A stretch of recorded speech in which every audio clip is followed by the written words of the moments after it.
Bom, pessoal, vamos iniciar o nosso bate-papo aqui. Bom dia a todos, primeiramente. Peço a vocês, pessoal, que deixem os microfones desligados para que não haja nenhuma interferência. E eu vou fazer algumas paradinhas no meio da nossa apresentação. E aí, sintam-se à vontade para abrir o microfone e fazer pergunta. Pode também expor alguma experiência, né? O nosso ambiente aqui mesmo é para trocar experiências, né? Então fiquem bem à vontade, tudo bem? Espero aí que a gente tenha aí esse tempo bem aproveitado, tá bom? Então, bom dia a todos, meu nome é Márcio, sou instrutor de IKEA já há uns 10 anos, minha atuação foi 23 anos na indústria automotiva e tenho 10 como consultor na área de qualidade. Também lecionei aí durante 10 anos em universidade. Minha formação, sou mestre em administração de empresas, especialista em qualidade e produtividade, graduado em administração, técnico mecânica também. Sou auditor líder aí da SGI, auditor IATF 16949, ODET, VDA 63, VDA 65, VDA 2. E instrutor qualificado aí do IKEA, qualificado VDA, qualificado para os treinamentos da VDA, QMC, e também para os de Core Tools. Bom, queria agradecer a presença de todos vocês aí para dedicar esse tempo para a gente falar um pouquinho sobre boas práticas logísticas. Sejam bem-vindos, fiquem à vontade, ok? Bom, pessoal, o IKEA também resultado, né? Também resultado dessa nossa nova realidade, né? Do Covid. Começou a lançar os seus treinamentos e-learning. Então, consultem nosso site, vocês terão várias opções de treinamentos para e-learning, né, visando aí atender a necessidade, na verdade a necessidade já do mercado, né, essa questão de deslocamento, os altos custos, né, então o e-learning é uma opção, né, para cursos que o IKEA está oferecendo, para cursos não presenciais, porém com um instrutor dedicado todo o tempo do treinamento, né? Ok? Então, fique à vontade, consulte e vejam lá as nossas opções. Bom, pessoal, quando a gente fala, então, de boas práticas logísticas, a primeira coisa que nos vem à cabeça é, poxa, logística, né? Esse é o desafio que nós temos dentro das organizações. Não só nas organizações, né? Mas também na nossa vida, né? Porque tudo é envolvido com logística, né? Desde o momento que nós levantamos, né? Ali já tem logística, então o que eu vou fazer, como eu tenho que fazer, quais os compromissos que eu tenho, como é que eu vou, se eu vou de carro, se eu vou a pé, né? Então, toda a parte aí, modal de transporte, como é que vai ser o fluxo que eu vou ter dentro da minha casa para realizar as minhas atividades, assim acontece na empresa também, né? Então, o grande desafio aí da logística sempre, né, será oferecer esse melhor serviço, que é o quê? Colocar a coisa certa, no lugar certo, no tempo certo e ao menor custo possível, né?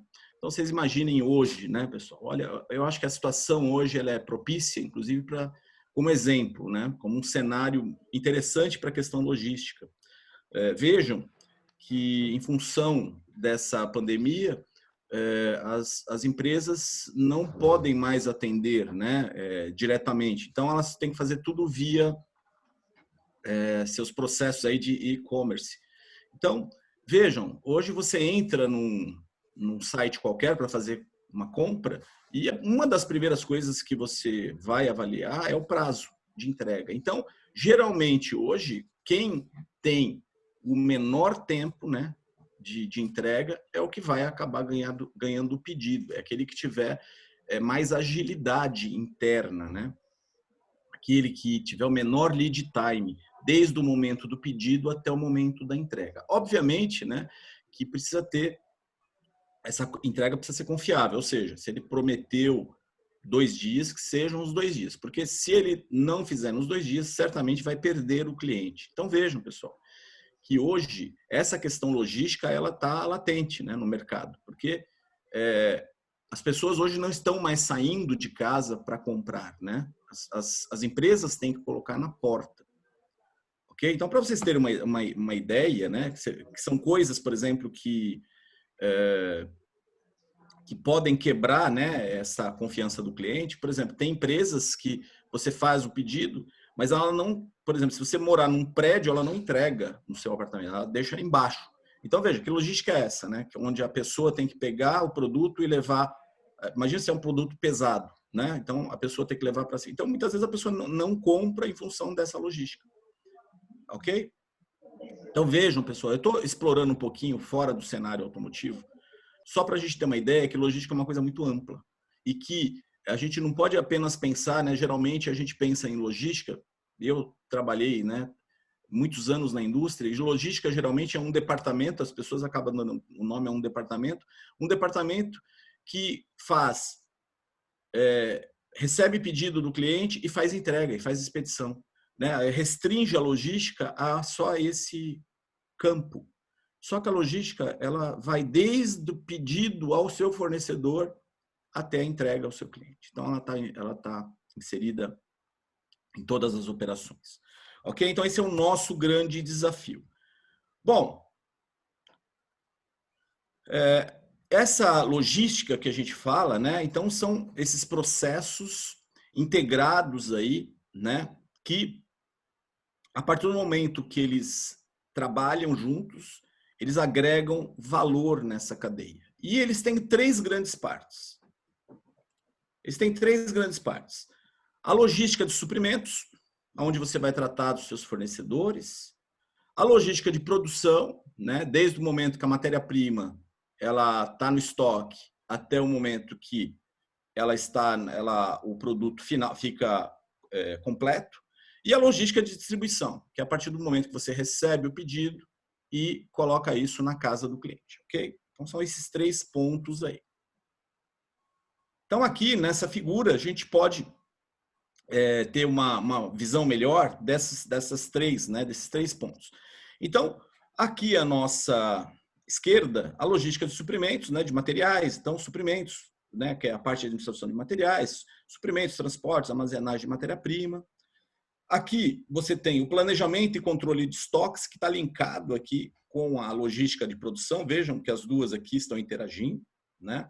Você tem a logística de produção, que é a parte de movimentação de materiais, programação, estocagem de processo, embalagens. Vejam que ela também tem uma interface aqui com a logística de distribuição, né, que é o planejamento dos recursos de distribuição, e a distribuição física, imaginagem do produto acabado, transportes, processamento de pedidos. Ok? Então, as boas práticas logísticas, elas abrangem todo esse universo aqui, ok? Bom,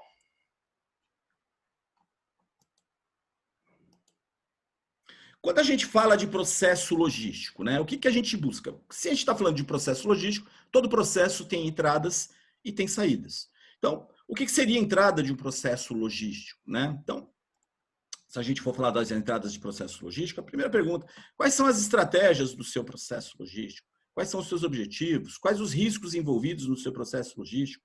Qual é a legislação, requisitos regulatórios são aplicados ao seu processo logístico? Quais são os requisitos dos clientes que são aplicados ao seu processo logístico? Quais os recursos necessários para o seu processo? Em que ambiente de negócios você está inserido? E quais são os requisitos e expectativas dessas partes interessadas. Então, vejam que quando a gente fala de um processo logístico, tem muita coisa envolvida, né? E a gente está olhando de uma maneira macro. E o que a gente espera de um processo logístico? Nada mais, pessoal, do que o que a gente já abordou. Colocar a coisa certa, no lugar certo, no tempo certo, no menor custo possível. O que parece ser simples, né, pessoal? Não é tão simples, porque nem tudo acontece desta forma. E essa é a realidade hoje das empresas, né? Então, qual que é o nosso grande desafio? Então, olha, tem que ser bom, tem que ser barato e tem que ser rápido.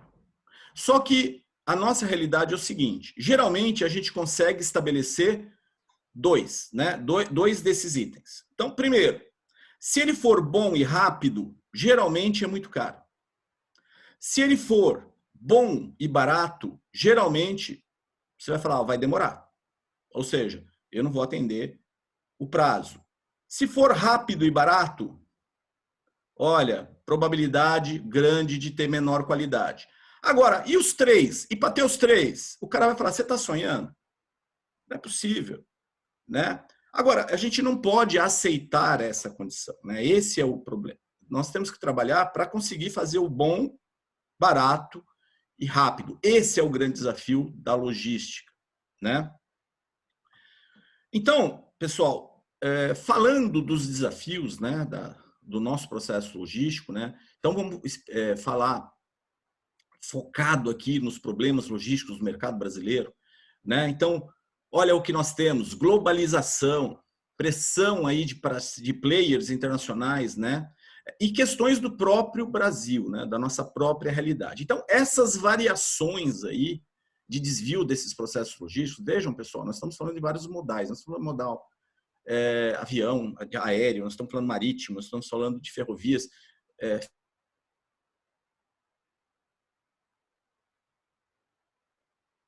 ela é totalmente defasada, sucateada, né? Os nossos portos também, né? Nós temos alguns portos que até têm um bom serviço, mas ainda é insuficiente para atender toda a nossa demanda, né? Então, tudo isso impacta essa qualidade e a competitividade das empresas no mercado nacional. E faz, pessoal, com que a nossa marca Made in Brasil não seja bem vista nesse cenário, né, mundial. Então, pessoal, poxa, Made in Brasil, opa, desconfia, porque eu posso ter problema de entrega, eu posso ter algum tipo de problema de qualidade. Então, infelizmente, né, isso pode acontecer. Então, com base nesse desafio, o que o IKEA, em 2008, se fez, né? Então, ele fez uma pesquisa denominada aí motivação logística, e ele descobriu nessa pesquisa, né, os resultados dessa pesquisa foram que 6,5% desses entrevistados, desses pesquisados, estão totalmente satisfeitos com o atual sistema logístico. Vejam, pessoal, apenas 6,5% tem esta visão. Outro resultado foi que os entrevistados demonstram essa clara necessidade de aperfeiçoamento dos padrões logísticos. Ou seja, não estão satisfeitos com seus padrões. Questões como sistema de roteirização e de entregas foram apontados como deficiência bastante significativa. Então, pessoal, isso nós como clientes, né, nós percebemos esses problemas. Muitas vezes nas concessionárias, né, na entrega de um veículo, muitas vezes, olha, não tem, vai chegar e não chega. Então, nós temos ainda vivemos esse tipo de problema.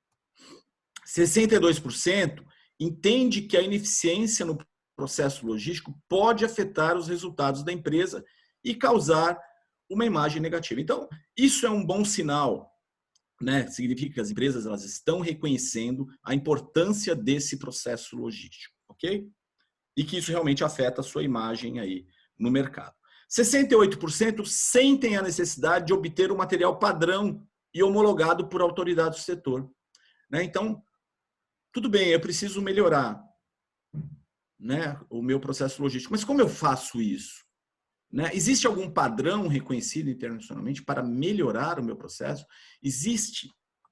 Então, outro resultado dessa pesquisa foram 62% dos entrevistados não demonstram conhecimento sobre o MMOG-LE, né? Então, avaliação logística do MMOG. Então, 62% nem sabem do que se trata. Então, após esse estudo, pessoal, compilado todas essas informações, foram percebidos aí 4 grandes problemas, né? Então, o primeiro problema, carência de procedimentos logísticos padronizados para o setor automotivo. Então, primeiro, perceberam, né, que não existe procedimentos logísticos. O segundo, padrões logísticos internacionais não aderentes à cadeia logística brasileira, de ponta a ponta. Ou seja, MMOG, a gente já viu, ele não é muito conhecido, né? Não é conhecido pela maioria das empresas, e quando conhecidos, não são aderentes em toda a cadeia. Geralmente o MMOG ele é bem aderente dentro da organização, mas quando você fala em cadeia de suprimentos desse fornecedor, geralmente não tem aderência, né? Por vários motivos, que depois a gente pode abordar se vocês assim quiserem. Tem o MMG e nós temos também o Evalog, né? Que é um outro que não é tão conhecido aqui no Brasil. Márcio, Carência... posso... Opa! Estou dividindo uma experiência aí que eu já... Não nessa empresa onde eu trabalho atualmente. Sim, claro, Márcio, fica à vontade. Na empresa anterior que eu trabalhei, não na atual, eu fui responsável por, junto com o gerente da logística, implementar o MMOG. Né?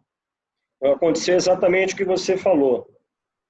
A aderência na empresa foi boa, mas assim, com muito custo, porque infelizmente ainda é visto como, como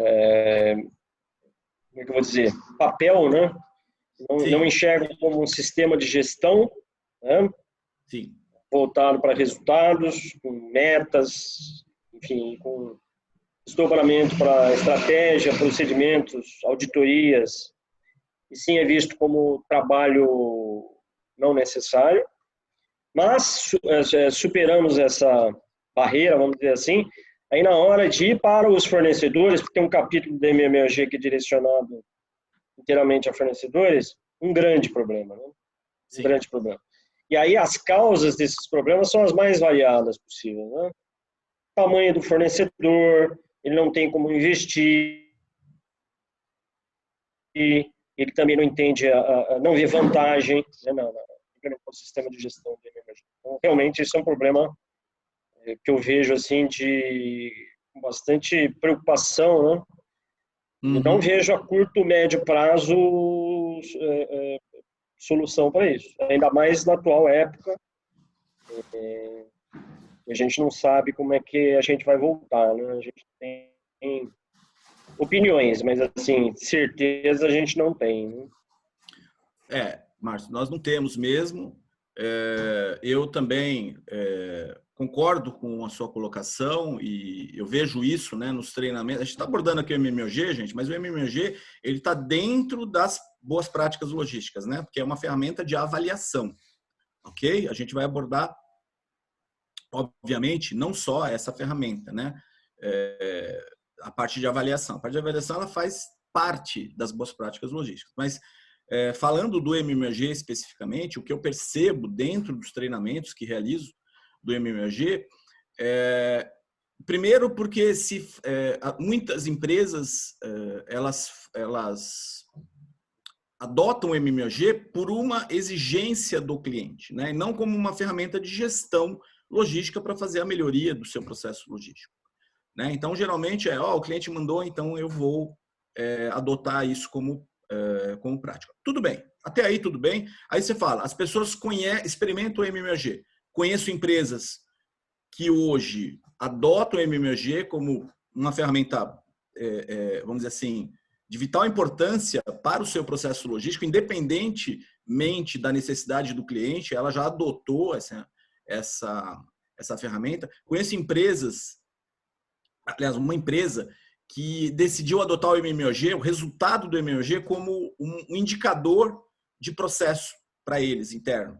Então, é um indicador estratégico para eles. Então, essas avaliações são indicadores estratégicos, logísticos, para o processo logístico da organização, né? Então, eu vejo que tem muita empresa que aproveitou muito bem essa ferramenta e teve outras que realmente apenas fizeram porque é um requisito específico de cliente, então eles precisam fazer aquilo, mas não necessariamente viram a devida, vamos dizer, o devido benefício que isso pode trazer para o seu processo, né? Então, Márcio, obrigado aí pelo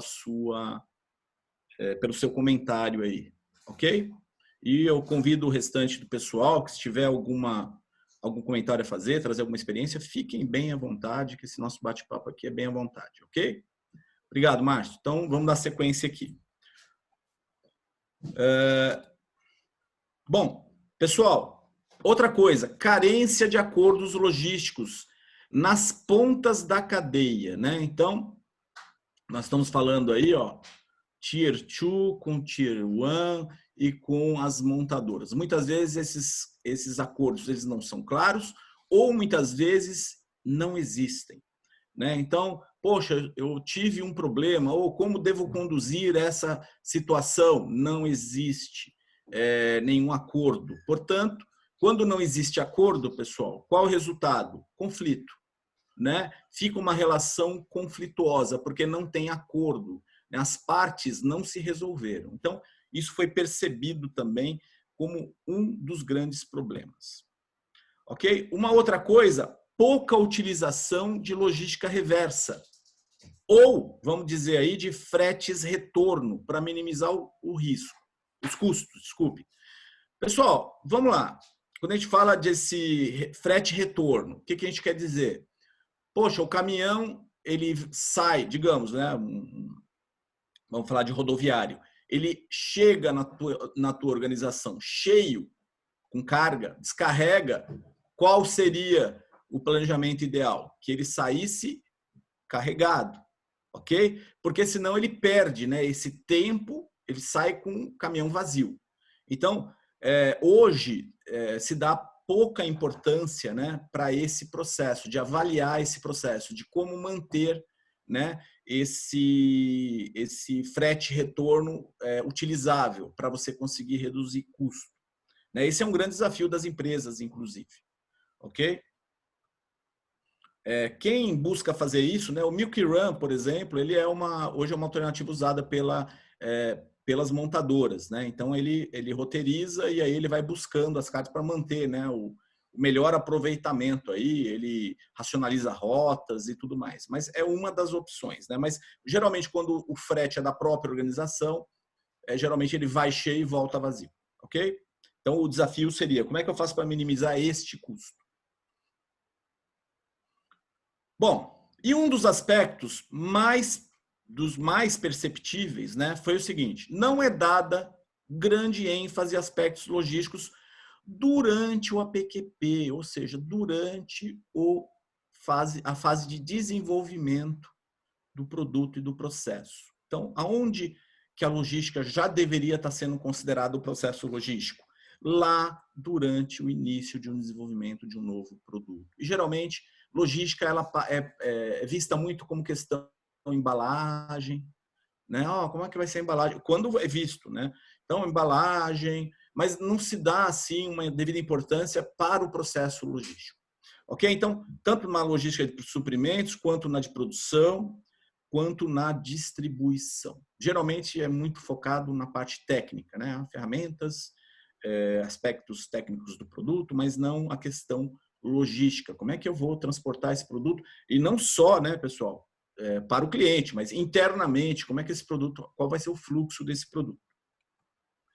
Isso tudo, pessoal, a dificuldade de atendimento a essas demandas logísticas por parte dessas pequenas e médias empresas do segmento automotivo motivou o quê? O IKEA elaborar esse guia de práticas logísticas, ok? De boas práticas logísticas, ok? Esse guia, pessoal, ele tem o objetivo, né? Então aqui, ó, vamos avaliar bem os objetivos desse novo guia. Então, primeiro, facilitar a implementação de padrões para melhoria do desempenho logístico das empresas brasileiras de pequeno e médio porte.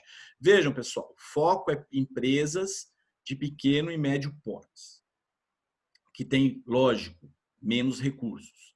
Possibilitar uma autoavaliação logística baseada em 5 grandes focos, que a gente vai abordar: clientes, processos, parceiros, entrega e resultados. E início do processo de aperfeiçoamento das práticas logísticas da empresa que busca atender padrões automotivos globais. Então, esse objetivo, ele é a organização consegue se avaliar com base nessas práticas, né, com base nesses 5 focos. Ok? Ela vai conseguir ter uma visão de qual que é a sua condição. Veja, pessoal, que o MMOG pode ser uma ferramenta de avaliação. Ok? Então, na verdade, nós não temos... para quem já conhece o MMOG, né, não é uma coisa, vamos dizer assim, diferente. Né? Na verdade, são coisas que são juntas, né? Elas estão juntas. Eu não tenho como separar o MMOG do Guia de Boas Práticas, porque o MMOG é uma ferramenta de avaliação. Ok? Desenvolver planos de melhoria, base para que os procedimentos padrão no setor sejam desenvolvidos e desenvolvimento de um modelo de certificação para os provedores logísticos. Ok? Bom, pessoal, vocês gostariam de expor alguma coisa, alguma experiência, alguma dúvida? Estou abrindo agora para vocês, fiquem à vontade, é só abrir o microfone. Tá? Pode falar, Márcio. Mais uma contribuição, né, que eu tive, também na empresa anterior que eu trabalhei, que você citou aí, né, do APQP, né, eu vi muitas vezes, praticamente em todos os projetos que a gente lançava, e também na vida séria, que o FEMEA de logística não era executado, muito menos não havia uma iniciativa do time ou do gerente de projeto, tampouco do gerente da logística, de desenvolver um FEMEA de logística, né? Como você citou aí, nós temos a logística de fornecedores, a logística interna e a logística de expedição, vamos falar assim, né? No meu entender, para cada a gente teria que fazer FEMEA. É um processo, né? Onde tem entrada, tem saída, tem recurso envolvido, muitos problemas, mais variados tipos podem ser originados nesses segmentos, e são, né? Inclusive reclamações de clientes, graves, inclusive. E aí, a experiência que eu tive é assim, só quando o cliente chega e exige, eu não vou citar o nome do cliente, tampouco a empresa onde eu trabalhei, mas assim, FEMEA de logística, com muito custo, depois que o cliente chegou e impôs que deveria ser feito. E aí, mas assim, muita dificuldade, uma dificuldade imensa de reunir as pessoas, de fazer com que o gerente da logística, porque estava sob a responsabilidade dele esses processos, né? Mas, de novo, é visto como uma coisa supérflua, infelizmente. Ok, Márcio, obrigado. Bom, até aproveitando também, Márcio, a oportunidade aí que você colocou, quando a gente fala de FEMEA, né, o pessoal geralmente, poxa, é uma ferramenta complicada, gasta muito tempo. Mas vejam, pessoal, falar de FEMEA, na verdade, eu gosto até de abordar de uma forma diferente. Você analisou, né, a pergunta fica, você analisou os riscos do teu processo logístico? O que pode dar errado aí? Você avaliou isso? Você definiu quais seriam os planos, as contingências para o seu processo logístico? E se eu não conseguir o produto para entregar para o cliente, o que eu faço? E se uma das minhas máquinas quebrar, o que eu faço? Né? O cliente ele não tem ele não é sensível a isso. Né? O que eu costumo dizer é o seguinte: sua fábrica ela pode estar pegando fogo, ter uma explosão lá, e aí o teu cliente vai ligar para falar, né, do pedido, ele vai ligar lá na sua área lá de programação e vai falar, poxa, o meu pedido, aí você vai falar para ele que a sua fábrica explodiu, aí ele vai dizer, poxa, mas que chato, mas me fala uma coisa, que hora que a minha peça chega? Né? Ele ele não é muito sensível a isso. Porque a produção dele tem que seguir, né? Porque o mundo não pode parar por causa disso, né? Porque não pode ser assim um efeito dominó. Ah, quebrou aqui, quebra o resto. Né? O último efeito dominó que nós tivemos, gente, em relação a contingenciamento, foi naquela parte. Vocês lembram lá do. Vocês devem lembrar do tsunami no Japão.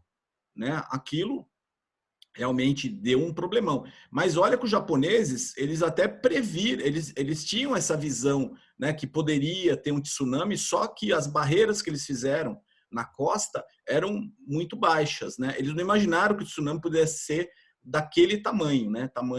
Daquele tamanho que foi. Então, aquilo ultrapassou, né, aquilo que eles pensaram. E veja o desdobramento que aquilo teve. Né? Teve até falta de peças aqui no Brasil. Gerou essa onda, né, de até falta de peças aqui. Então, uma das medidas que eu li, né, li em revistas, é que eles descentralizaram, né, a produção, né, para realmente evitar esse tipo de coisa, porque eles não têm como evitar o terremoto, não tem como, né? Então, nem tampouco o tsunami, né, que vem em consequência disso. Então, vejam que logística é isso. Né? Você vai dizer, poxa, quando você aborda risco, você vai dizer, qual é o meu plano B? Qual é o meu plano B? Como é que eu faço? Porque o cliente, o que ele quer, gente? A coisa certa, no lugar certo, no prazo certo, no menor custo possível. Né? Hoje a gente já não admite mais. Olha, quanto é que fica para você me entregar? Ah, se for para entregar, custa tanto. Isso já não é visto com bons olhos pelo cliente. Porque a entrega deveria fazer parte, né, do produto, né? Já devia estar embutido a entrega dentro do custo do produto. Então, vejam, as coisas elas vão mudando, né, gente? Vão mudando. E a gente tem que ficar bem atento a isso, especialmente as empresas pequenas e médias. A gente percebe que o mercado está se transformando.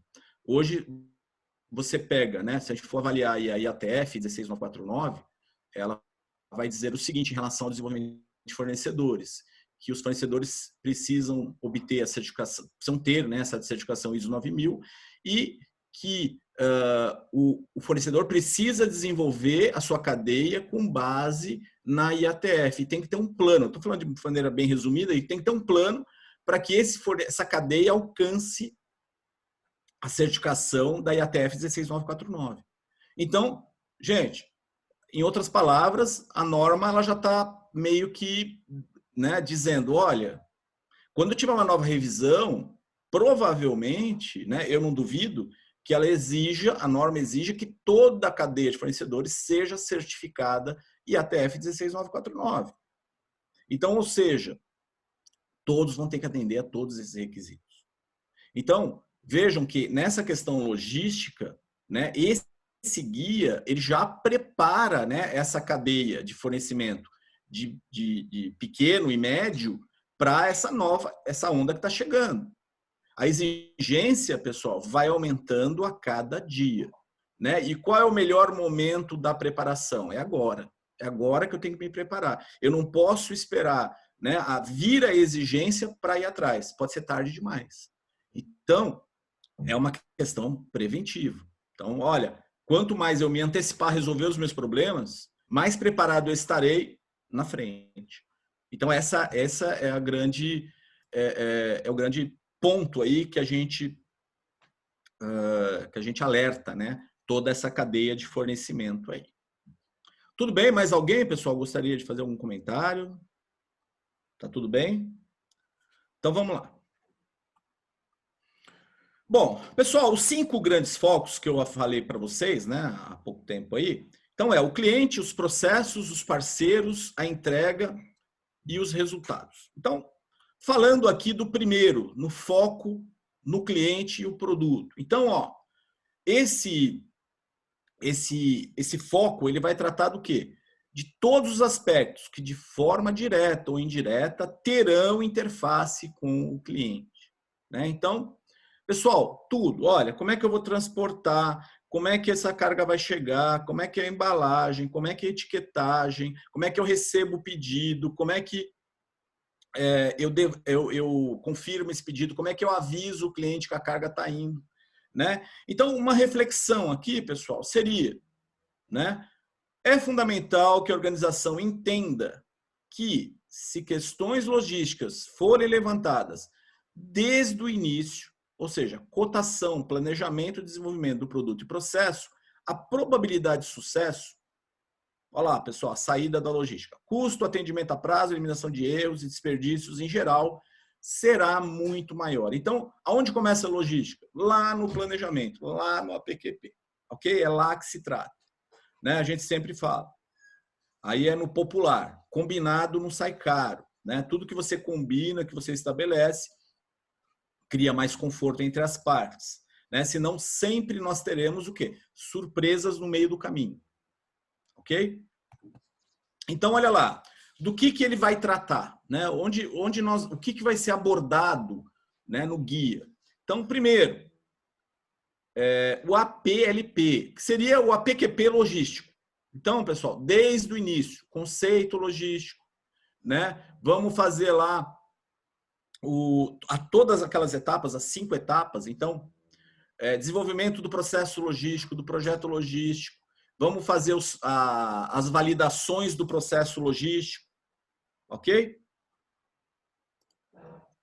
Para que você, antes de começar a fornecer, né, antes do SOP, do Start of Production, você consiga ter segurança que o seu processo logístico é robusto, ok? Um outro aspecto, início da produção. Então, o que nós queremos como resultado do início da produção?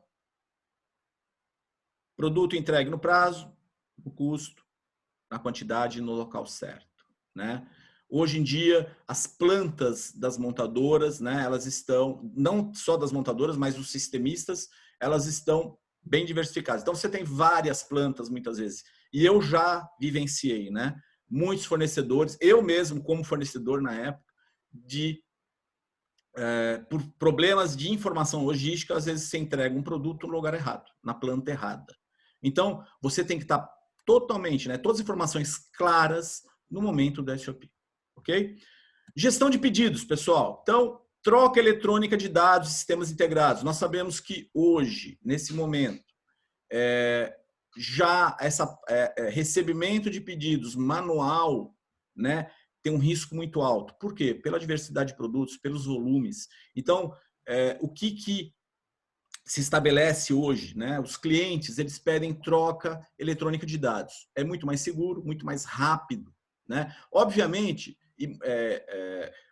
que isso gera custos, mas você vai acabar tendo retorno disso não tendo problemas, né? Então, você vai ter o retorno desse investimento, né? A outra questão que vai ser tratada é os acordos logísticos, né?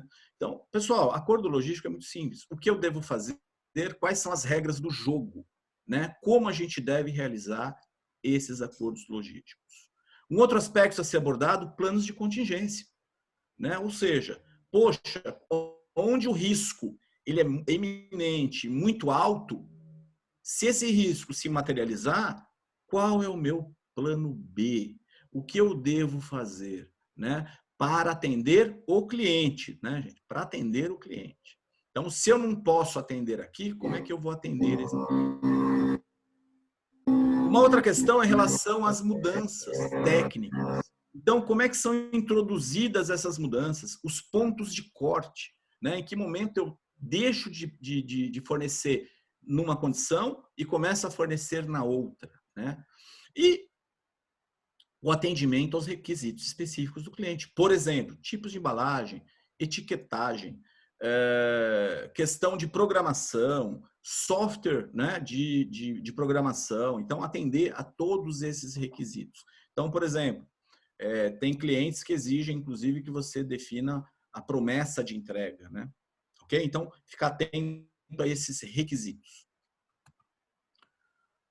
Um outro foco, né? Foco no processo. Então, quanto mais organizados esses processos e mais otimizados, melhor teremos os melhores resultados. Então, pessoal, quando a gente fala de otimização de processo, nós estamos falando, né? Redução de fluxo, redução do tempo de atravessamento, né? Redução de lead times, são todos esses aspectos importantíssimos, né? Porque o que a gente quer? Receber e entregar, né? Rapidamente, o mais rápido possível. Então, a reflexão, pessoal. Se você não pode descrever o que está fazendo como um processo, você não sabe o que está fazendo, né? Isso aí, o Deming já, essa frase aí foi conferida a ele. Então, veja, pessoal, tudo na nossa vida é um processo. O que entra e o que sai. Então, o que nós abordaremos, né, dentro desse guia a respeito do foco no processo? Então, primeiro, a informação documentada do processo logístico. Então, aqui vai envolver fluxos, instruções de trabalho de como manusear, como transportar, né, entre outros. A questão do ERP e outros sistemas integrados, como MRP, né, que é a parte toda informatizada, né, do fluxo desses produtos, tanto internamente como para recebimento de pedidos e também para necessidade de compra. A parte de gestão de gargalos, né? É muito comum você perguntar, olha, qual que é o gargalo aqui da sua organização? E a empresa fala, não tem gargalo. Então, o que é uma falsa visão, porque toda empresa tem um gargalo, né? Então, se você falar que não tem gargalo, significa que você pode produzir volumes, qualquer volume. Se eu falar, eu quero 50 milhões de peças, não tem gargalo, então eu posso fazer para você tranquilamente, né? Então, toda organização tem um gargalo. Então, como se deve realizar esta gestão de gargalos, né? A outra é o fluxo de processo. Então, como, né, os produtos atravessam, né, a sua organização. Fluxo da informação na cadeia produtiva, né? Lembrando, pessoal, informação, coisa importantíssima. Porque sem informação, ou se a informação chegar tardiamente, ou ela chegar incompleta, ou se ela chegar muito antecipada, nós teremos problema. Então, vejam como o fluxo da informação, não só o fluxo do produto, né, mas o fluxo da informação, ele é administrado dentro das organizações. A parte de identificação e rastreabilidade, aqui, um dos grandes problemas, né? Aliás, problemas que eu vejo, né? Toda a minha carreira profissional sempre foi o grande desafio das organizações, né? Como manter a identificação e rastreabilidade desses produtos.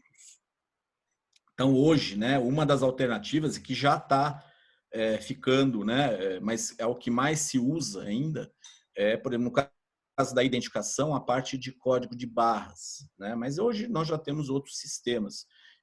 O sistema de RFID, que seria aquela etiqueta eletrônica, né, de rastreabilidade, radiofrequência, ela vai ser aí o nosso... Já está, né? Já está se desenvolvendo e com certeza vai se consolidar como o futuro aí, de você poder localizar a sua carga, né, em qualquer local. Gestão de estoques, né? Então a questão de inventário cíclico, inventário de matéria-prima, inventário de work in process e inventário de produto acabado, né? Então sempre manter em estoques confiáveis, né, gente? Muitas vezes, poxa, o cliente fez um pedido e quando você vai perceber, cadê o produto, cadê a matéria-prima, né? Ah, mas no sistema está dizendo que nós temos, mas fisicamente você acaba não encontrando. Muitas vezes porque ele foi consumido ou muitas vezes porque não foi bem administrado e esse material ele pode estar em outro lugar. Eu digo isso, pessoal, por experiência própria, né? Eu já vivi isso. Muitas vezes, poxa, cadê a matéria-prima que estava aqui? Né? Parece aquele programa do Fantástico. Cadê a matéria-prima que estava aqui? Então, sai o pessoal caçando, né, material para saber onde está o material para fazer a produção. Sendo que se você tivesse uma organização bem feita, esse material estaria no lugar certo para que você pudesse utilizar. E outra, né, pessoal, não só utilização, mas também vida útil, né, do material, né, o controle de validade desses materiais.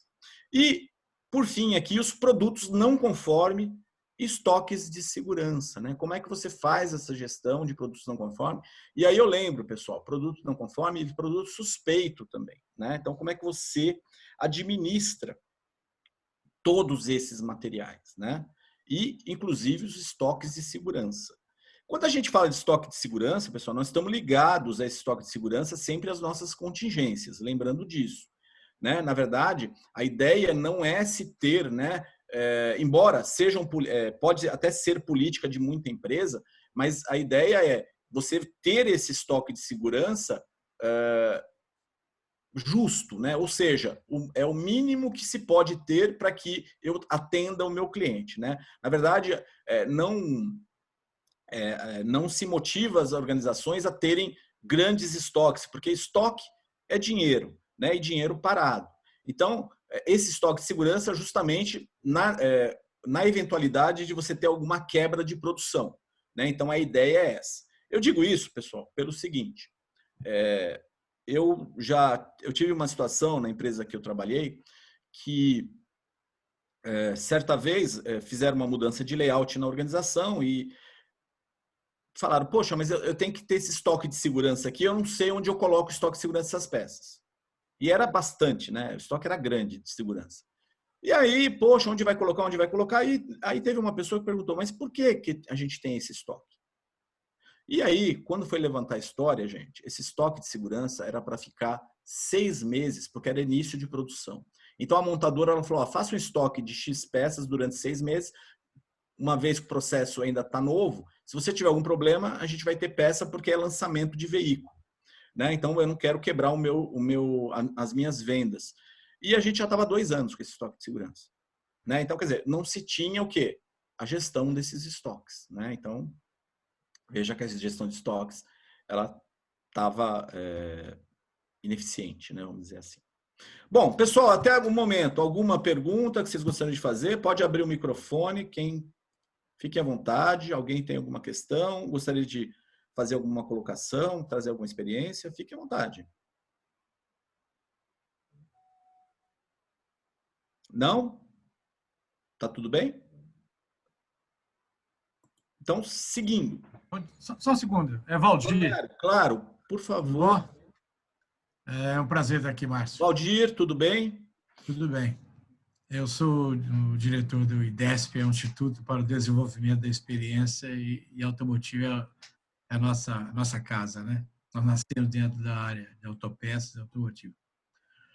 Eu queria, como você falou do working process, na gestão de estoque, eu como conheço Lean e adoro Lean dentro das empresas, faz nisso aí, e eu sou sensei em relação a Lean Manufacturing, pela Universidade de Michigan, só para você ter uma noção, eu vejo dificuldade das empresas a ter gestão de estoque com acuracidade dentro do processo. Working process. Esse é o mais difícil. Você buscar uma acuracidade dentro do inbound, dentro da sua matéria-prima ou dentro do seu produto acabado, que é quase just in time, que o objetivo é just in time, entrega rápida e você entrega o que o cliente quer, como você falou, no tempo que ele quer, na quantidade que ele quer, né? Então, o que você usa hoje, você já viu nesse guia de práticas em gestão de controle interno da matéria-prima rodando dentro do processo ou ser produto semi-acabado? Né? Olha, eu vou falar primeiro uma experiência ruim, né? Que seria um exemplo negativo, e depois eu vou dizer uma coisa que deu certo na minha experiência, né? Eu lembro na empresa que eu trabalhei que foi implementado, na época era Microsiga, hoje é o TOTUS, né? Foi implementado, a gente, lá na organização a gente tinha um sistema informatizado, mas era um sistema caseiro, né? Ele era muito deficiente, aí olha, vamos implantar o Microsiga, porque essa é a solução de todos os nossos problemas. Fiquei maravilhado, falei, nossa, vai ser uma coisa bem estruturada, as pessoas vão aqui, vão, né, estudar tudo e tal. Bom, ao final, para resumir bem a história, né, depois de muitas idas e vindas, o que a gente percebeu foi o seguinte, eu tinha um bom controle do material de entrada e do que saía, só que ficava um buraco negro no processo. Não se tinha controle durante o processo. Então, eu não sabia em que momento a peça ela estava sendo produzida, se ela já estava na última operação, se ela estava na primeira, se ela estava no meio, era um buraco negro. Ou seja, entrava material, tinha que sair X peças do outro lado. Então, ou se ela foi descartada, né? Aí você falava, poxa, mas está faltando. O problema é que muitas vezes, 2 problemas eu tinha. Primeiro, faltou material. Ou seja, era para sair 1.000 peças, saiu 900. Cadê a 100 do meio? Aí você ia buscar nos apontamentos de produção, não achava. Ou pior, às vezes vinha mais peça. Não é possível. A matéria-prima, ela... Brota.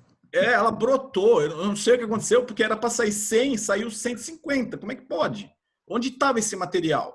Isso claramente falta de controle, né? Sim. Disciplina, né? Disciplina. Agora, uma coisa que deu certo para nós, mas aí foi específico numa área de montagem que nós fizemos, foi implantar o Kanban, né? O Kanban realmente deu um controle muito bom dos nossos estoques de processo, né? Então, nós tínhamos, se não me engano, eram 5 etapas. Então, essas etapas eram controladas por cartões. Então, mas assim, foi uma disciplina bem...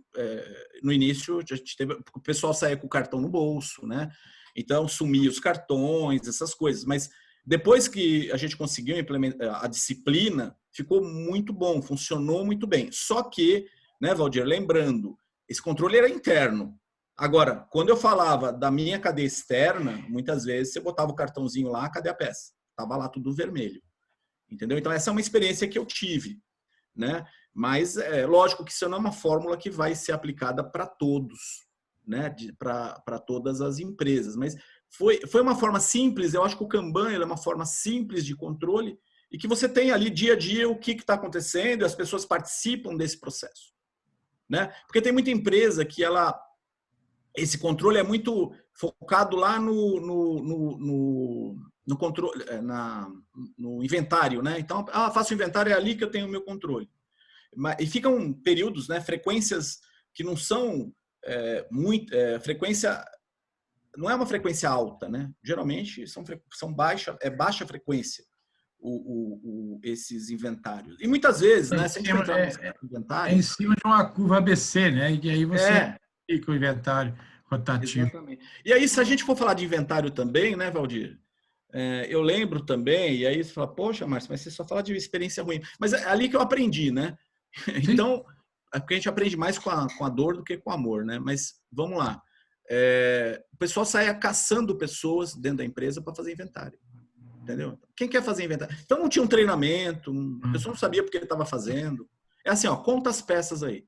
Então, a pessoa às vezes vinha de má vontade, não estava afim, né? Então, falta de procedimento, falta de procedimento, né? Gestão falta de em cima disso, né? Tem que ser gestão. Você comentou sobre o Kanban. Eu acredito, né, em função de ter uma disciplina muito rígida dentro da empresa e aprendizagem, né, que eu chamo de o cara ele teve o coach, ensinou, ele aprendeu, ele tem disciplina e tem crença. Aí esse cara como o Watanabe fala, os meus 264 mil colaboradores estão doutrinados. Então, quando o cara está doutrinado, tem que passar por esses 4 pilares.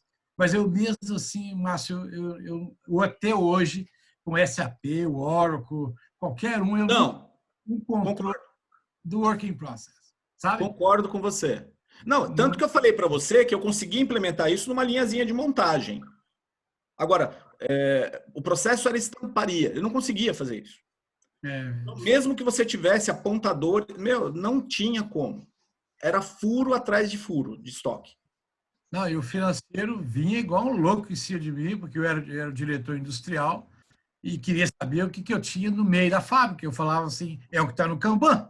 Você chega lá e conta o que está no Kanban, mas o Kanban ele é vivo. Se eu contar agora, você tem que paralisar uma fábrica para contar Kanban. Porque Sim. E cada segundo ele está mudando. Cada segundo Então, por isso que eu falei para você. Por isso que eu falei para você. A gente fez um pequeno processo. Ali era mais simples de controlar. Agora, dentro da fábrica como um todo, não conseguimos fazer isso. Não tinha Kanban que resolvesse o problema. Mas, assim, eu sempre digo, né, Valdir? Nunca desista. Não, de jeito nenhum. Né? Nunca desista. Use. Tem 35 anos de chão de fábrica, eu sou apaixonado. Não, lógico, a gente quer a excelência, né, do processo. Mas eu sempre digo, olha, a melhor maneira, comece a fazer alguma coisa para melhorar. né? Então, quando a gente fala de melhoria contínua, é isso. Você nunca vai parar, né? Você sempre vai ter algo a melhorar, algo a melhorar. Então, quanto melhor a sua visão ficar, olha, hoje está tudo negro, mas se amanhã ficar nebuloso, já está melhor do que o negro total, né? Então, eu vejo assim, e eu acredito, né, que, Valdir, você também, né, pela tua vivência aí, vê aí também essa grande dificuldade, né, do mercado nisso, né? Então, nem tudo... Isso em todo lugar. Na China, eu morei na China, Índia e Tailândia. Era a mesma coisa, só fazia lean manufacturing, só atuando nisso. E as dificuldades são as mesmas. São seres humanos, né? Então, tem aqueles que são mais disciplinados e aqueles menos disciplinados. Ok, eu não quero... Vamos continuar, senão eu vou te atrasar mais aí. Não, tranquilo, Valdir, fica à vontade, fica à vontade. Aqui nós estamos em casa. Tá, obrigado pelo papo. Não, tudo bem. Literalmente estamos em casa, né? Tá bom. Tá bom, vamos seguir aqui. Obrigado, viu, Valdir? Nada. Bom, pessoal, terceiro foco nos parceiros. Então, olha, temos que avaliar o impacto dos parceiros, fornecedores de produtos e serviços produtivos na cadeia logística de valor. Acabei de comentar isso com o Valdir né? Então, se você não tem bons parceiros, toda a tua logística é quebrada. Não adianta apenas você ter um bom processo logístico interno, se você não tem parceiros. E quando a gente fala de parceria, né, gente, é ganha-ganha, né? Não é aquela parceria que só um dos lados tem vantagens no processo. Então, você tem que ter parceiros confiáveis. Esse é também um dos grandes desafios aí. Então, a reflexão, pessoal. Quando descobrimos que com parcerias podemos ir mais longe, obviamente, tudo fica mais fácil, né, gente? Parceria, um vai ajudar o outro. Olha, estou com problemas, ele vai te antecipar o problema, você vai ter tempo para estabelecer uma estratégia, porque isso existe, né, gente? Então, quando você é avisado com antecedência de um futuro problema, você fala, poxa, ótimo, porque agora eu posso me movimentar aqui para ver como é que eu posso solucionar esse problema. O problema é quando você está esperando algo e esse algo não acontece naquele momento. E aí você fala, e agora, o que eu faço? Esse é um grande problema, né? Então, parceria também te dá a informação correta no tempo correto. Então, o que vai ser abordado aí, né? Então, primeiro, recebimento de materiais.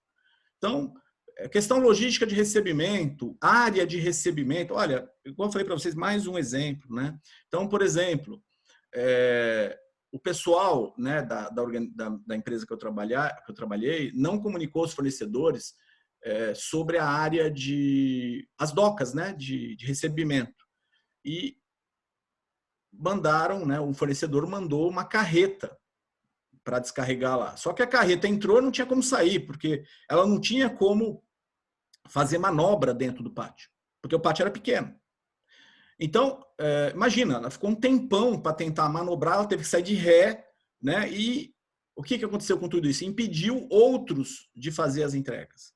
Então, nós tivemos, esse dia foi um dia realmente para ser esquecido, né? Mas imagina, ficou assim horas para essa carreta sair da empresa. Então, vejam, por que não foi analisado que tipo de caminhão a gente pode entrar aqui, pode entrar no nosso pátio, né? E aí que eles perceberam, né, com essa experiência, que olha, carreta assim não vai poder mais entrar aqui, né? Aquisição de materiais e produtos produtivos, então, como fazer essa aquisição? Questão, né? Eu vou comprar da China, ótimo, você vai comprar da China. E aí, com quanto tempo de antecedência? Como é que eu vou ficar rastreando essa carga? Tenho contingência, por exemplo, frete marítimo, né? Então, poxa, eu tenho, e coisa importada, estamos falando de canal vermelho. Então, poxa, entrou no canal vermelho, eu preciso do material, como é que eu vou fazer? Tem que ter frete aéreo, eu tenho que ter uma alternativa interna, né? Então, são muitas coisas a serem avaliadas e planejadas. Gestão dos fornecedores, né? Então, como é que eu vou avaliar os meus fornecedores? Como é que eu vou tratar para saber, né, quais são esses indicadores desses fornecedores para saber se o fornecedor está com problema, não está, preciso atuar com esse fornecedor ou não? Né? Senão os problemas vão acontecer, gente, só vai conseguir resolver, só vai descobrir o problema quando ele tiver ocorrido, e pode ser tarde demais. E os serviços de transporte, né? Então, qual que é o melhor serviço de transporte. E, pessoal, a gente não fala só de custo, né? Muitas vezes, nós estamos falando também de como essa carga ela é trazida até vocês. Então, por exemplo, olha, eu vou fazer um caminhão Sider. Não, legal, mas esse caminhão, como é que essa carga vai ser fixada nesse caminhão? Então, estão todos esses aspectos do transporte, né? Essa carga ela não pode ser exposta, por exemplo, a ambiente que tem algum tipo de névoa salina, por exemplo, que possam corroer o produto. Então, por exemplo, a rota ela passa pelo litoral e aí seu produto é sensível a ambiente corrosivo, né? Então, essa umidade, né? Eu já tive esse problema, né? Então, o produto ele criou corrosão no caminhão porque demorou 10 dias para essa carga chegar até o destino. Então, eu tive uma reclamação do cliente porque eu não previ essa condição. Por quê? Nós não estudamos a rota que iria o caminhão, né? Então, tudo isso tem que ser avaliado também. O quarto foco, pessoal, na entrega. Então, os aspectos para um processo de entrega perfeita. E aí, o que é entrega perfeita? Olha a reflexão. Uma vez que tem um compromisso, é necessária a disciplina e o trabalho duro para chegar até lá. Então, gente, tem um compromisso? Cumpra o compromisso, né? Então, lógico, um bom planejamento para cumprir esse compromisso. Então, qual o foco que nós vamos trabalhar aí? Meios de movimentação interna, que vão facilitar o fluxo e otimizar esse fluxo. Então, por exemplo, vocês estão vendo aí, eu deixei uma foto aí de uma empilhadeira, porque empilhadeira é um dos grandes problemas. E eles falam, pô, mas não é a solução? Não, é um problema. Porque, por exemplo, em uma das empresas que eu trabalhei, só tinha uma empilhadeira. Então, vocês imaginem que muitos materiais dependiam dessa empilhadeira para fazer a movimentação do material. Então, ou seja, poxa, eu tenho que comprar então mais 3 empilhadeiras? Não, mas defina um recurso que seja alternativo à empilhadeira e que seja um recurso mais, talvez até mais simples. Então, como é que vai ser essa movimentação interna? Gestão de embalagens do cliente, né? Esse, pessoal, é um problema que eu vejo todo dia, né? Então, e que eu tive muito esse problema e que é um dos problemas assim crônicos, né, do processo logístico. Por quê? Porque em períodos de alta, pessoal, cadê a embalagem? O cliente não manda a embalagem. Muitas vezes ele manda o milk run e vem com as embalagens vazias para você fazer transbordo e carregar o caminhão e você tem 40 minutos para fazer isso. É o tipo do se vira nos 30, não tem o que fazer, né? Então, fazer gestão de embalagens do cliente é realmente uma tarefa muito difícil, né? Lógico, em períodos de baixa, sobra embalagem. Agora, em períodos normais, digo até normais, ou de alta, nossa, gente, as embalagens, elas somem. E não adianta você comprar a embalagem, né? Porque elas vão se diluir lá e você sumiu a embalagem.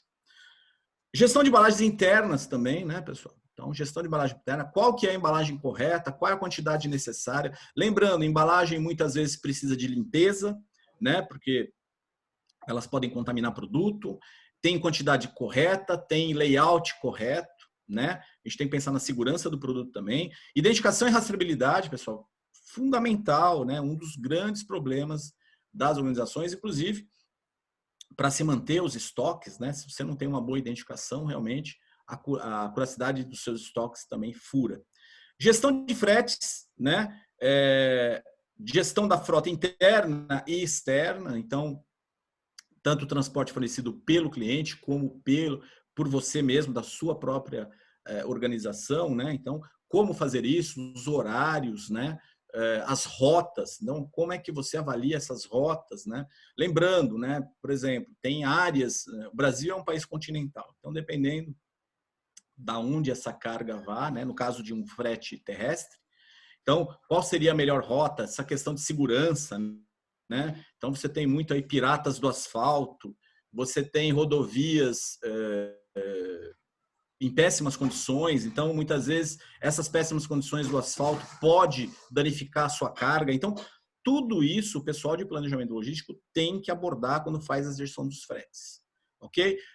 O dimensionamento das cargas, a questão do frete reverso que a gente falou, né, logo no início. Então, poxa, como é que eu tenho melhor aproveitamento desses fretes? E gestão de atrasos, né, pessoal? Então, como é que você faz esse rastreamento das suas cargas para saber, estou entregando realmente no prazo correto?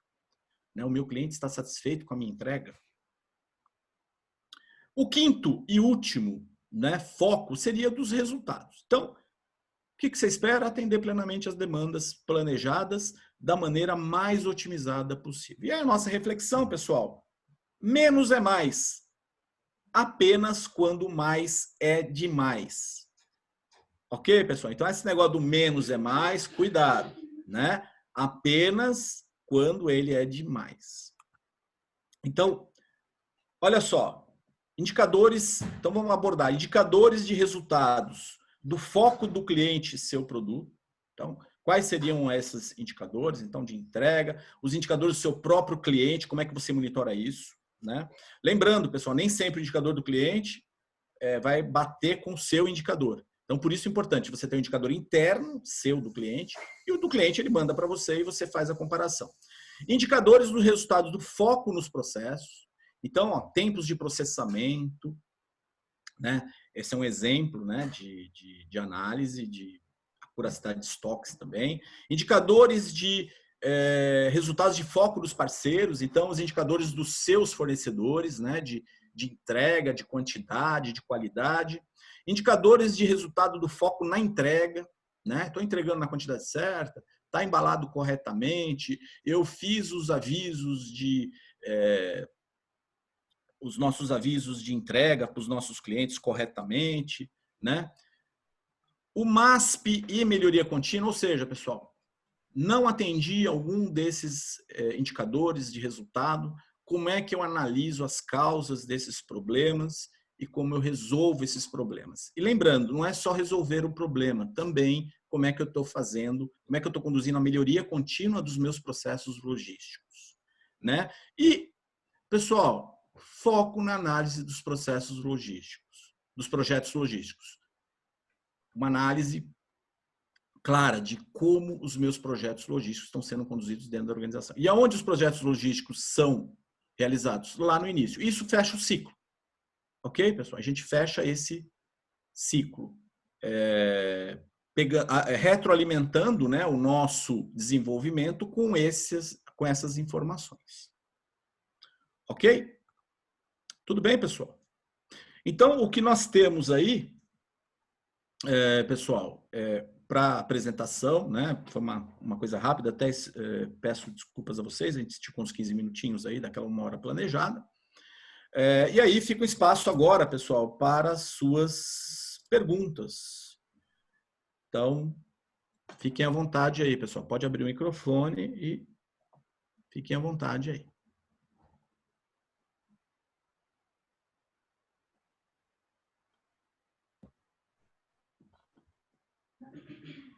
Valdir? Temos uma pergunta. Opa, claro, Valdir. Quando você falou projetos logísticos, né?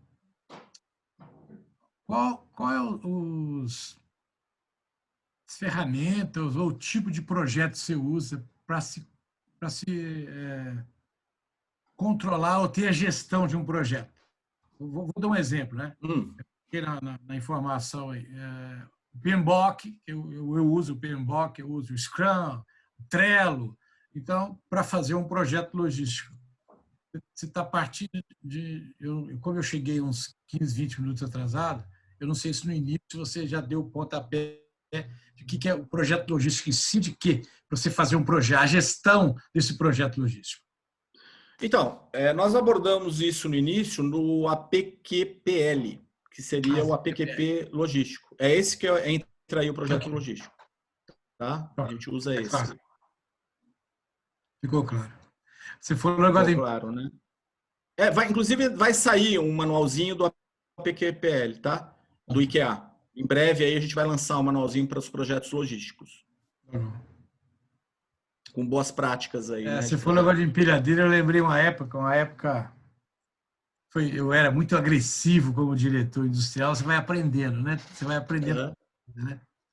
E estava mais empilhadeira, ainda mais empilhadeira que ia fora da fábrica, sujava, vinha para dentro da fábrica, lambuzava a fábrica toda, até aquela confusão de empilhadeira. Aí teve um dia que eu cheguei na fábrica, bota uma viga aí. nos portões da fábrica, eu quero ver, não vai entrar empilhadeira. Parece que aqueles dias você está meio porra louca lá, vai e faz um negócio desse aí.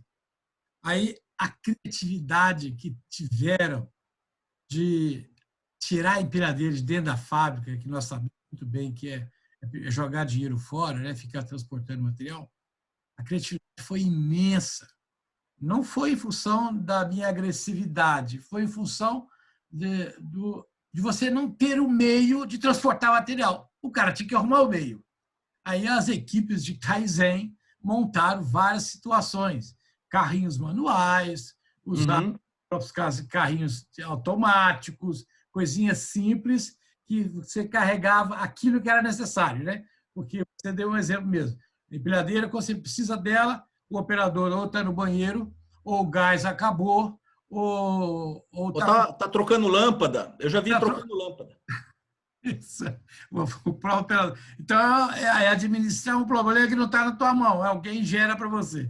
Então, foi só contexto para ser divertido aí, porque tem hora que você tem que tomar umas decisões meio bruscas para poder ter o resultado agressivo também, né? É aquilo, né, Valdir? Eu vejo assim, né? Eu tive esse problema de empilhadeira, né,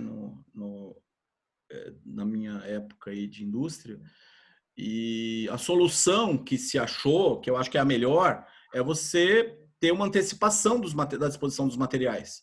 Então, você não espera, né? Vou iniciar agora, eu quero material agora. Então, se você já tem o planejamento, então você vai falar, olha, daqui a 2 horas eu vou precisar desse material. Então, já disponibiliza o material no local, né? E aí você planeja o uso da empilhadeira. E não fica aquele negócio do eu quero agora. Porque muitas vezes, no momento, ele está atendendo uma outra área, realmente ele está fazendo algo que deveria ser feito, né? Não é que ele não está fazendo. Mas vejam que numa empresa você tem várias demandas, né? Então você tem vários processos, tem várias máquinas e que elas dependem do mesmo recurso. Então, se você planejar com antecedência o uso desses recursos, você consegue reduzir bem, né, essas possibilidades aí de atraso, de falha, de não ter o recurso disponível. Então foi dessa forma, mas aí nós caímos num outro problema, né? Que tinha áreas que nós não tínhamos espaço para disponibilizar o material, né, com antecedência. Então tinha que sair um material para entrar outro. Então esses eram os desafios que a gente vivia. Mas naqueles lugares onde a gente conseguia disponibilizar o material, a gente já ia colocando para evitar o risco. Sempre a gente fazia pela curva, né, do ABC aí, dos maiores. Isso. Então a gente já são 3 pontos, né? O material estocado, o mercado, né? O mercado de você liberar as peças e o ponto de uso, né? Conseguir manter esse equilíbrio, esse balanceamento, você reduz bem o risco, né, de problemas, sem dúvida.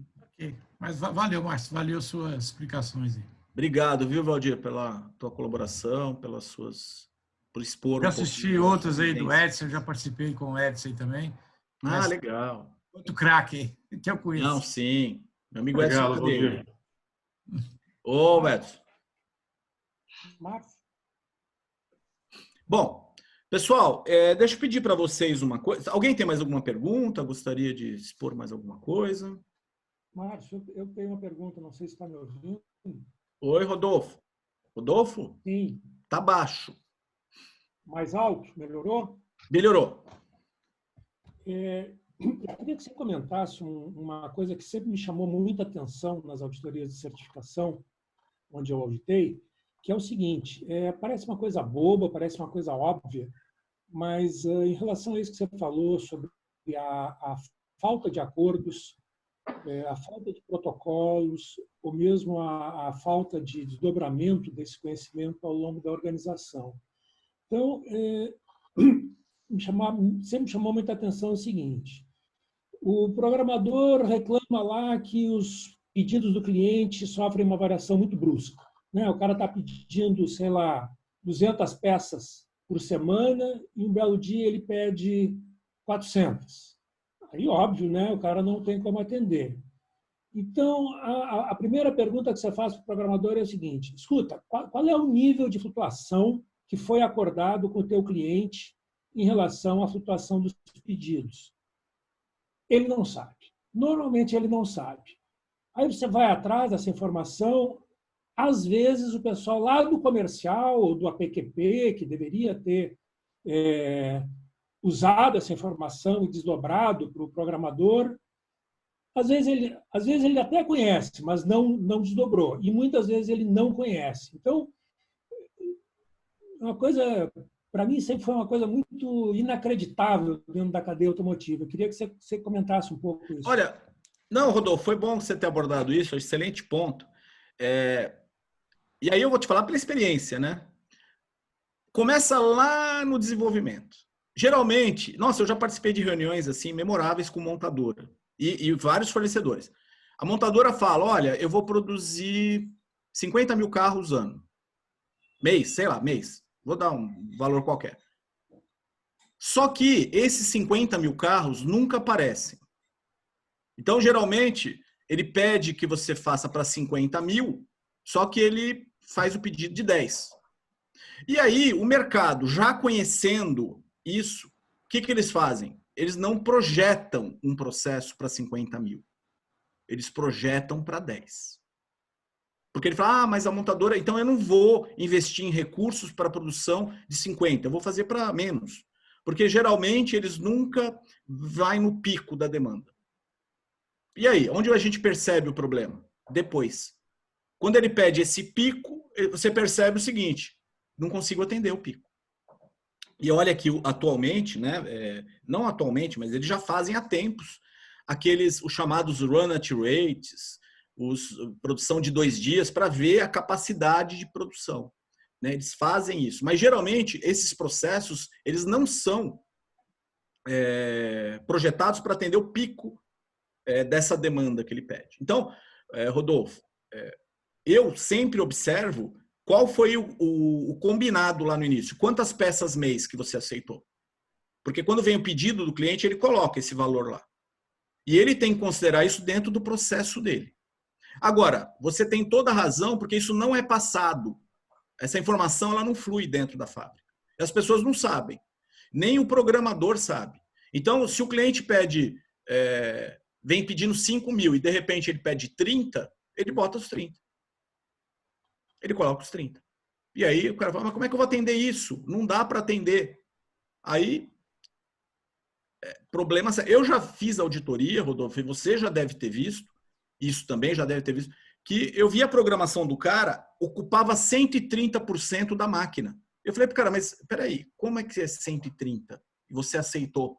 Não, mas é que geralmente ele muda depois. Durante a semana ele vai alterando. Então, já é comum. Então, eu já nem reclamo mais, eu deixo, porque depois ele não vai querer uma peça, ele corta o programa. Não sei se você já ouviu isso, né? Se já apareceu isso aí na sua vida aí de auditor, mas eu já ouvi isso. Você entende? Eu já ouvi isso. Oi, pode falar, Valdir. Deixa eu colocar, porque o que o Rodolfo perguntou aí foi minha vida quase toda em cima disso. Eu fui plant manager da Técnica Automotiva, que produzia escapamento aqui no pique da Volkswagen. Eu sou de Curitiba, né? Eu sou mineiro, mas eu moro em Curitiba há mais de 20 anos. E eu estava dentro eu era um sistemista, né? Eu era o plant manager de uma unidade que fazia escapamento para a Volkswagen. Então, o primeiro ponto foi quando nós iniciamos a fábrica, né? Então, a Volkswagen estipulou um limite de micro-RAM por dia, buscar, e eu fiz uma fábrica que fazia a capacidade dela em torno de 5 vezes mais. Eu nunca consegui, quer dizer, ela nunca conseguiu passar para mim nem 40% daquilo que eu gastei em capex para botar no chão de fábrica para utilizar. Você vê que prejuízo que deu nisso aí. Segundo ponto, tem que ter acordo mesmo, agreement, tem que ser formal. E, Rodolfo, tem que colocar a porcentagem. Você tem que cobrar, porque o único jeito de você tirar o seu da reta é se no contrato não tiver uma porcentagem falando da oscilação, entendeu? Para você ter argumento, porque depois vem multa. Cada peça que eu deixava de sequenciar para a Volkswagen custava R$ 1.676 o minuto. Um minuto. Você fecha sua fábrica num dia, se quiser. Então, era absurdo o poder das montadoras perante as autopeças, né? Eu não sei o que o Rodolfo se ele é autopeça. Mas, então, eu vejo assim, coloca-se no contrato, o contrato vai te salvar o bolso. Não vai te salvar as encrencas que você vai ter na administração disso, mas vai te salvar o bolso. E segundo, monta-se um Kanban, né, de produto acabado, do qual você consegue equalizar essa oscilação. É claro que o cliente ele não vai te pagar esse Kanban, de maneira alguma. Né? De maneira alguma. O micro-grande ele vai passar, deveria pegar 10 peças, vai pegar 50, aí você tem que ter esse cara do PCP, com as informações com o PCP lá da própria montadora ou do próprio seu cliente e fazer essa junção. Então, essa postura tem que ser uma postura rígida de negociação, porque senão quem se quebra é o fornecedor, perante um grande cliente. E hoje em dia não pode existir isso mais. Isso não pode existir. Essa disputa, essa briga, não pode existir. Ainda mais dessa loucura, desse VUCA que nós estamos passando aqui agora, essas incertezas, essa complexidade, essa ambiguidade, essa loucura de volatilidade. Então, coloque-se formal para não se perder muito dinheiro. Perder dinheiro você vai. E segundo, o cliente, ainda mais agora, com essa pandemia e com as mudanças da logística global, esse rompimento que teve com a logística global, as montadoras, as grandes empresas vão trazer isso para o Brasil. É claro que isso não vai ser maçante, vai ser passo a passo, então vai precisar muito de nós para poder ensinar os fornecedores a lidar com esses grandes clientes, e os próprios clientes também vai ter que tirar o bumbum lá da cadeira, o cara de desenvolvimento, e ir lá para dentro do fornecedor para ensinar para ele, porque ele vai ter que fazer um cara novo para ele, porque buscar na Ásia vai dar pau. Então, a mudança agora é brusca, quer dizer, é a tal da disruptura, e nós vamos precisar disso. Nós que estamos aqui vamos precisar disso. Não sei se eu atrapalhei ou se eu ajudei. Não, que isso, Valdir. É sempre bem-vindo. Mas eu entendo aí. Rodolfo, você é auditor terceira parte, não é? Sim. Eu entendo a sua questão, porque você precisa de evidência, né, de provas.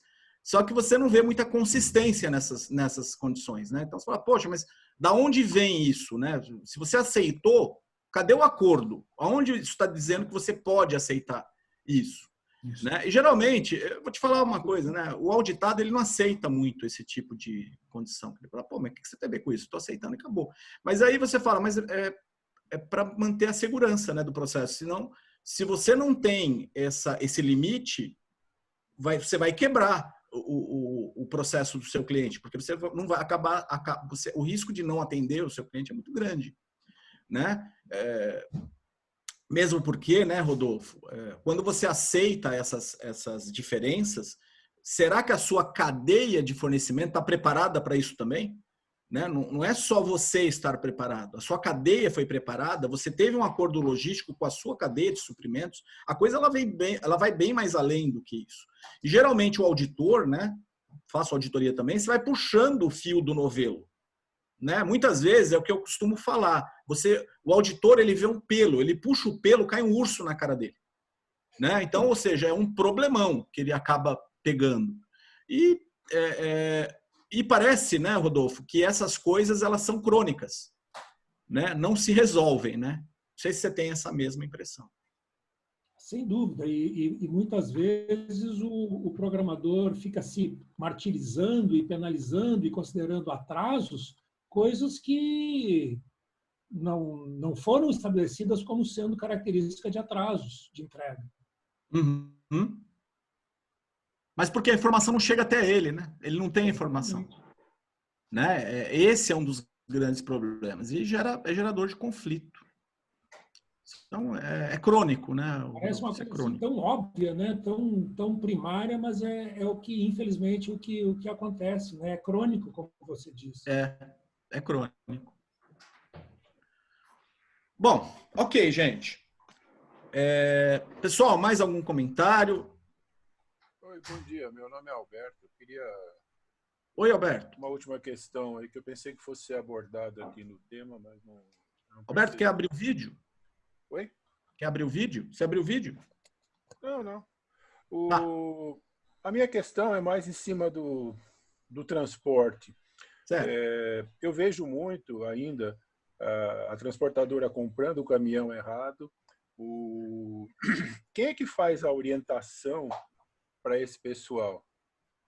Eu vejo muito, por exemplo, eu presto serviço para a Scania, às vezes você fica na portaria ali, você vê as transportadoras chegando, normalmente vem uma carreta 3 eixos, lotada, mas o primeiro eixo está erguido, porque não tem peso suficiente para 3 eixos. E o cara fica rodando com aquele trambolho, com uma tara maior, né? Sem se dar conta, pô, se eu comprar uma de 2 eixos, eu economizo combustível, eu posso colocar mais peso e tal. Às vezes você vê, como teve um comentário aí, o caminhão maior do que a porta. A gente vê muito em transportador de líquido que usa aquela carreta Vanderleia de 3 eixos separados, e aquela carreta não pode dar marcha ré. E você vê o cara chegando na empresa carregado de ácido e dá marcha ré com a carreta, arriscando o negócio desmanchar, né? Quem cuida dessa área?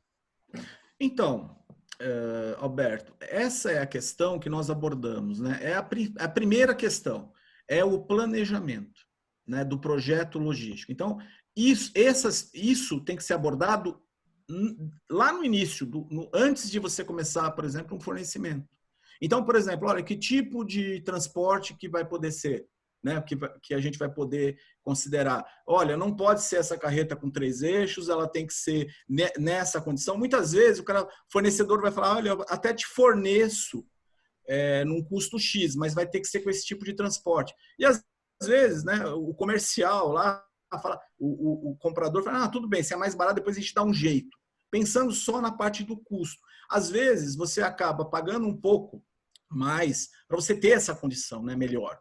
Então, não é só custo que se deve se avaliar, né? Você tem que avaliar toda essa questão. Essa questão do pátio, foi eu que comentei, né? Então, ninguém pensou no tamanho do caminhão entrando no pátio, né? Impedindo a entrada de outros. Então, isso é no planejamento, né? Seria lá no APQPL, ou seja, o APQP da logística. Então, tudo isso tem que ser considerado lá no começo. Depois, fica difícil, Roberto, para se resolver. Aí você tem que ficar achando alguma alternativa para tentar resolver esse tipo de problema que já não tem mais solução, né? Mas é lá no início, não tem outro caminho, né? Uhum. E depois o leite já está derramado. Verdade. Valeu, obrigado. Tá bom. Bom, pessoal, então agradeço a todos. Peço a vocês, pessoal, responder a pesquisa que vai ser enviada para vocês no link, né? E, pessoal, se vocês tiverem interesse no nosso manual logístico, vocês terão aí, informa que vocês vão ter 20% de desconto nesse nosso manual. Ok? Então, pessoal, agradeço a todos a participação, espero que vocês fiquem bem. Distanciamento aí social, né? Beleza? Vamos curtir essa nossa quarentena da melhor forma possível, que isso tudo acabe em breve. Tá joia? Muito obrigado, pessoal. Até uma próxima. Tchau, tchau. Um abraço.